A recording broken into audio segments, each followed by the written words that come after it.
بہت بڑا قافلہ پانی کی پیاس کی شدت کی وجہ سے زندگی سے مایوس ہو کر بیٹھا تھا۔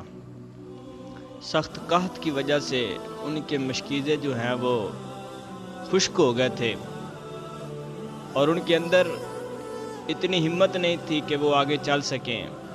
بے بس ہو کر لاچار ہو کر بیٹھے تھے۔ ان کی بہت خستہ حالی تھی، بہت پریشان تھے۔ کیا ہوا کہ اچانک والضحیٰ کے چہرے والے، واللیل کی زلفوں والے، علم نشرہ کے سینے والے جناب احمد مصطفیٰ صلی اللہ علیہ وآلہ وسلم کا وہاں سے گزر ہوا۔ اسی راستے سے آپ علیہ الصلوۃ والسلام کیا دیکھتے ہیں کہ ان کے جانوروں کی زبانیں پیاس سے لٹک رہی ہیں اور وہ بھی بکھرے پڑے ہیں ریت پر، کوئی کہاں پڑا ہے کوئی کہاں پڑا ہے۔ تو رسالت مآب صلی اللہ علیہ وآلہ وسلم نے جب ان کی یہ خستہ حالی دیکھی تو آپ کو رحم آیا، تو آپ نے ان کو مخاطب کر کے فرمایا کہ تم میں سے کوئی جائے ان ٹیلوں کی طرف، وہاں ایک حبشی اپنے مالک کے لیے پانی کا مشکیزہ لے کر جا رہا ہے،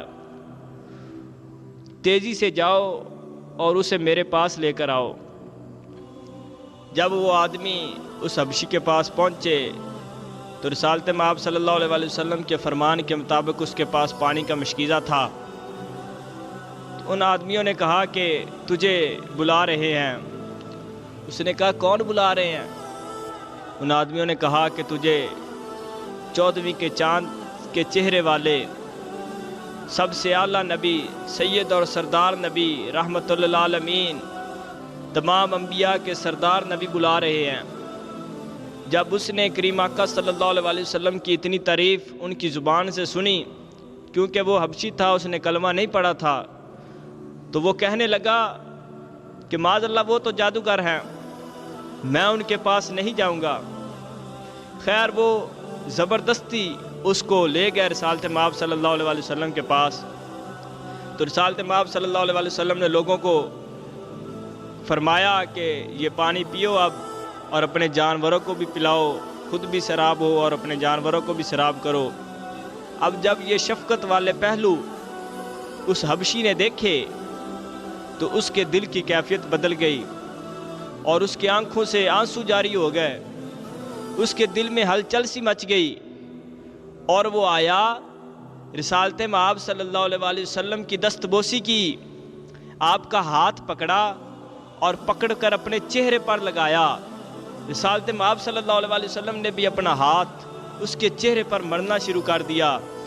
اب پہلے وہ کالا تھا، لیکن جب رسالت مآب صلی اللہ علیہ وآلہ وسلم کا ید اللہ والا ہاتھ، برکت والا ہاتھ، نور والا ہاتھ اس کے چہرے پر لگا تو اس ہاتھ کی برکت کی وجہ سے اس کا چہرہ جو ہے وہ چمکنے لگ گیا اور وہ مسلمان ہو گیا۔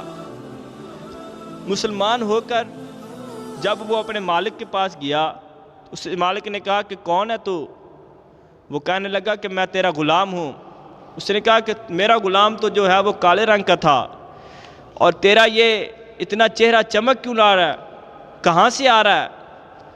تو وہ کہنے لگا میں آج وہاں سے آ رہا ہوں کہ جس نے ساری دنیا کو روشن کر دیا ہے، ساری کائنات کو اپنے نور کے ساتھ روشن کر دیا ہے۔ خیر غلام نے سارا واقعہ سنایا تو وہ یہ ایمان افروز واقعہ سن کر اس کا جو مالک ہے وہ بھی مسلمان ہو گیا۔ دیکھیں وہ حبشی پہلے کالے رنگ کا تھا، لیکن جب رسالت مآب صلی اللہ علیہ وآلہ وسلم کا ہاتھ مبارک، ید اللہ والا ہاتھ، نور والا ہاتھ اس کے چہرے پر لگا تو اس ہاتھ کی برکت سے اس کا چہرہ جو ہے وہ 14ویں کے چاند کی طرح چمکنے لگ گیا۔ اس لیے اعلیٰ حضرت نے فرمایا کہ چمک تجھ سے پاتے ہیں سب پانے والے، میرا دل بھی چمکا دے چمکانے والے۔